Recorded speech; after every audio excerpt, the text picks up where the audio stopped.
Hello, everybody, and welcome back to another video by Treble Hook Music Collaboration, where our main focus is connecting musicians with one another around the world and finding help that they need to finish their original songs. I'm Garrett Macklem. If you haven't already, please subscribe to our YouTube channel and turn on the notifications so that you can be informed whenever we post new content. We also have an Instagram page where we like to upload original artist songs, just little clips to broaden the range of getting people to be familiar with their content. So you can see that on the screen right now. Please go there and follow us. So we have an exciting video for you today. The other day, I interviewed a Canadian recording artist named Paul Weber, and because the video is rather lengthy, I've cut it up into 3 parts. So our first part that we're going to see here today is getting to know a little bit about Paul, where he's been, where he is now, and what he's doing currently with his career. And then in part 2, we'll be talking a little bit about the creative process that he takes when he's writing a song. And then in part 3, we're going to be talking about the benefits of treble hook and his thoughts on it. So without any further ado, let's have a look at part 1 of our interview with Paul. We have Paul Weber on today, and he's been on tour for 22 years, been all over parts of Canada, parts of Europe like Scotland and England, 5 albums, 1 Juno nomination, charted a dozen singles on Canadian hit charts, 2 top 10 hits.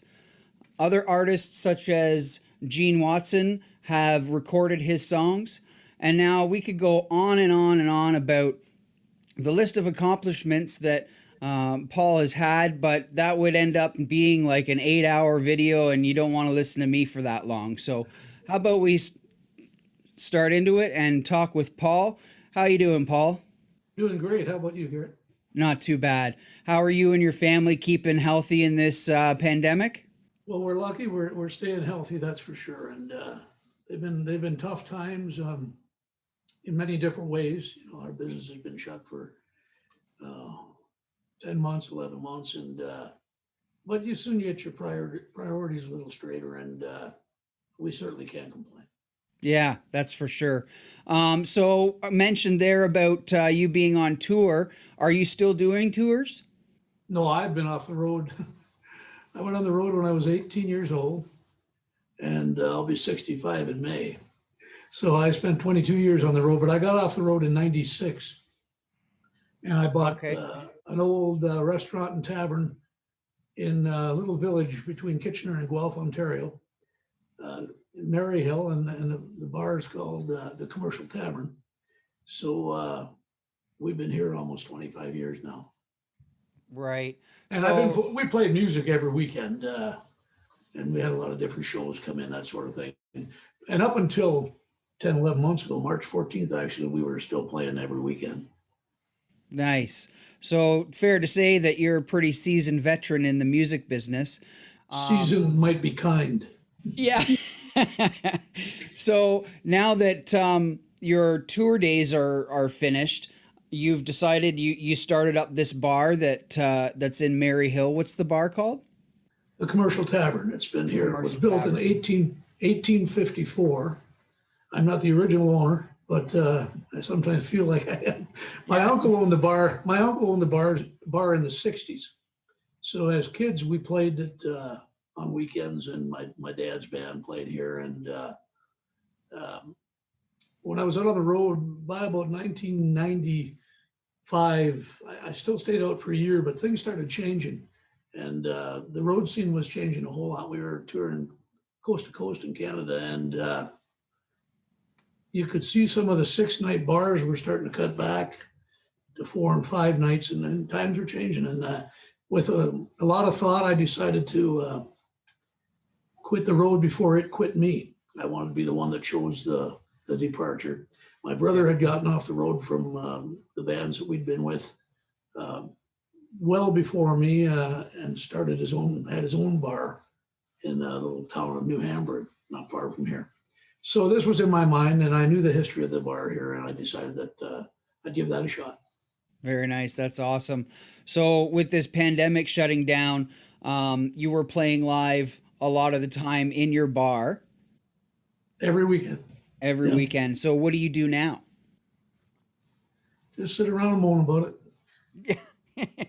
We it's a big property. It's and a big old building, a great old building, probably too big to maintain if you're just living in it. But we've been didn't want to jump the gun and have to sell. We're going to kind of ride it out a little bit and see what happens. So we've been fixing, renovating, cleaning up. There's a lot of jobs in the last 25 years I always wanted to get to and never could, inside and outside on this big property.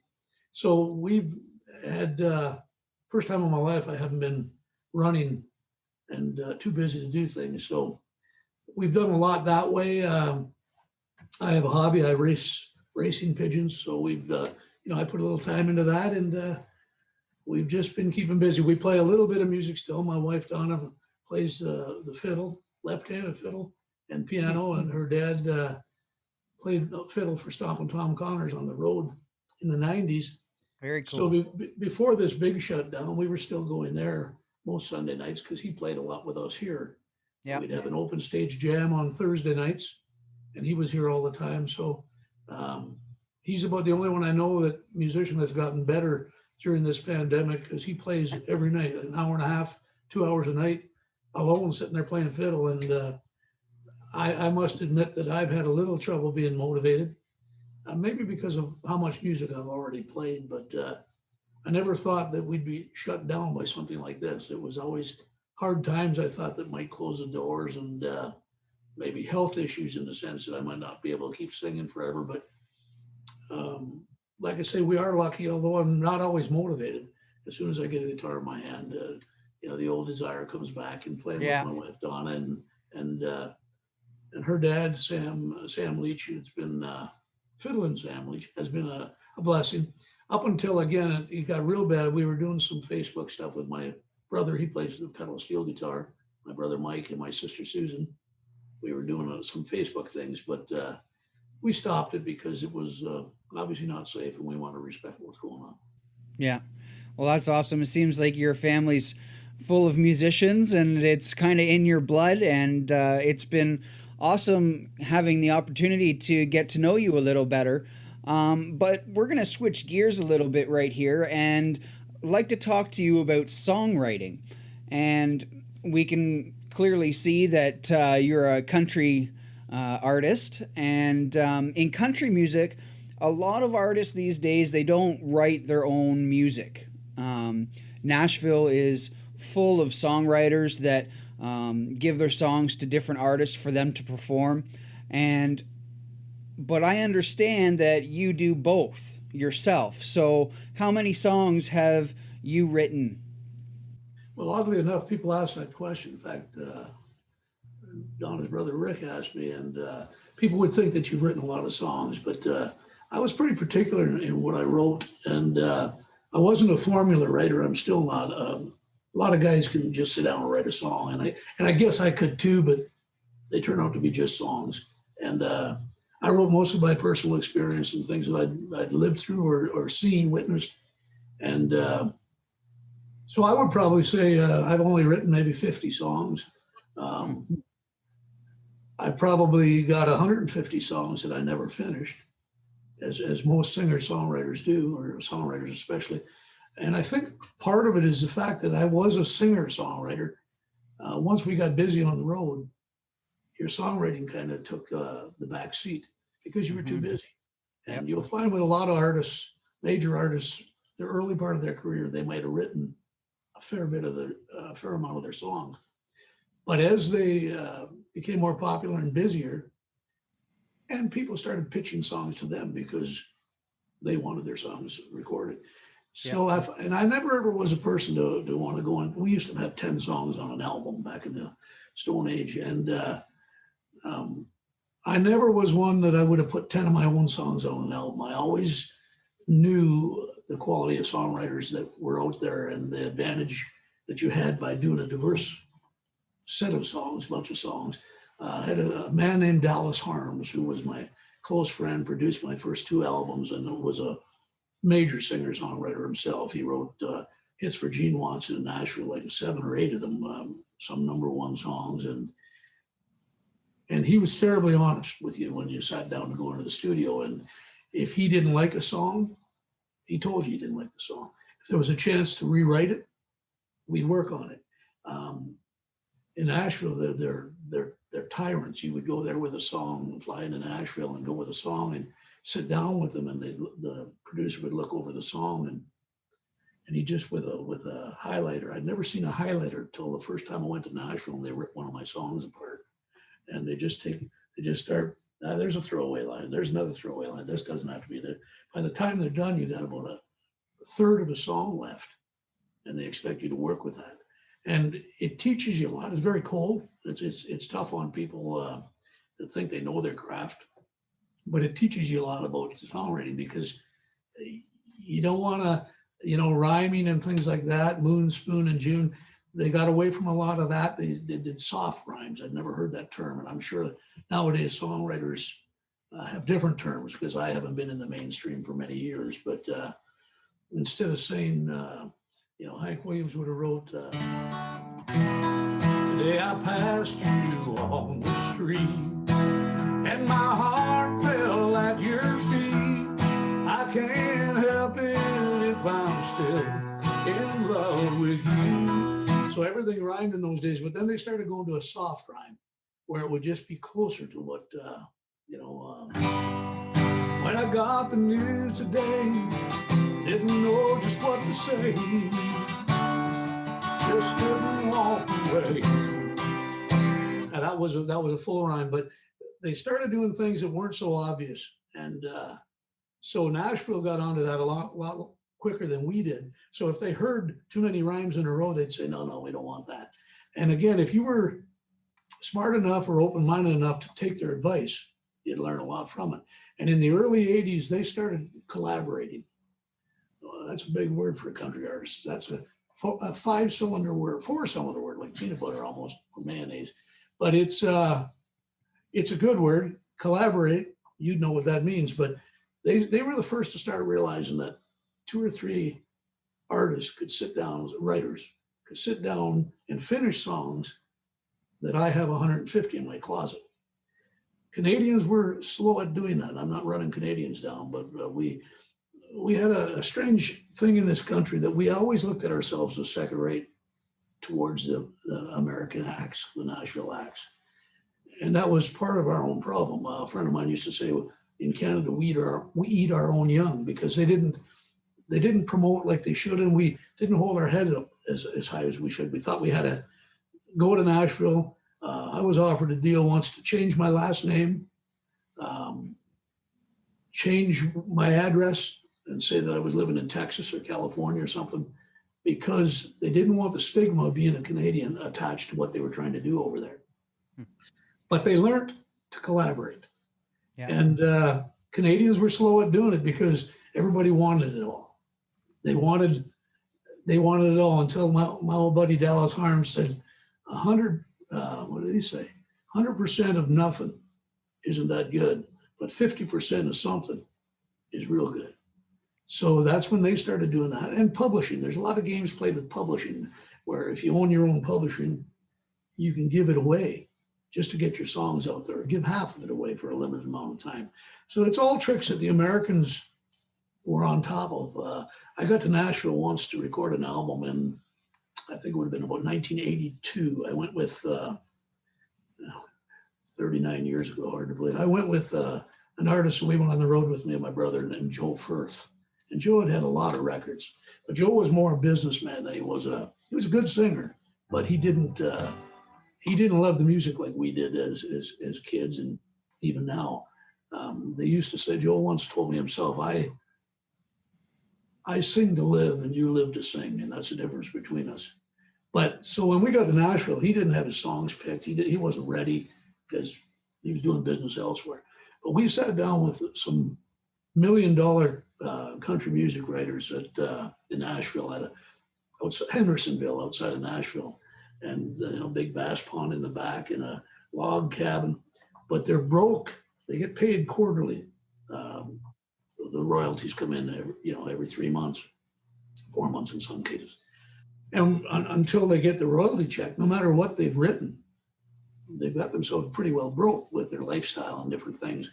And we heard writers sit down and they showed us how they wrote a song just the night before, and Joe recorded it eventually. But the one just went tricks, and the next guy had his own guitar, and he said, "Yeah, I played some good. No, I've done some good ones in my time, and games. I played them with the best of minds."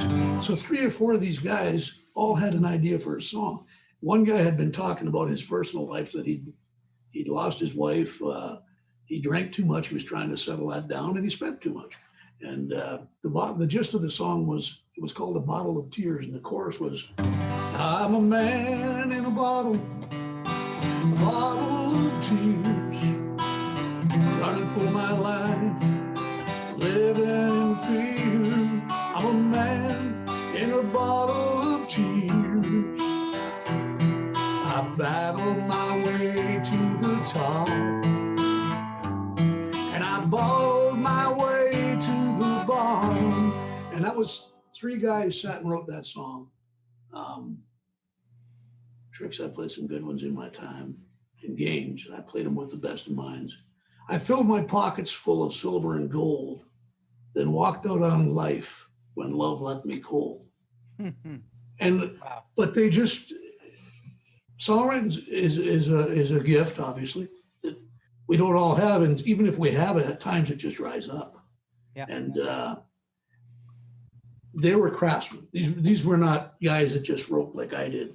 These guys wrote for a living, and they've written major hits. But they too said that there's times when they couldn't write alone anymore.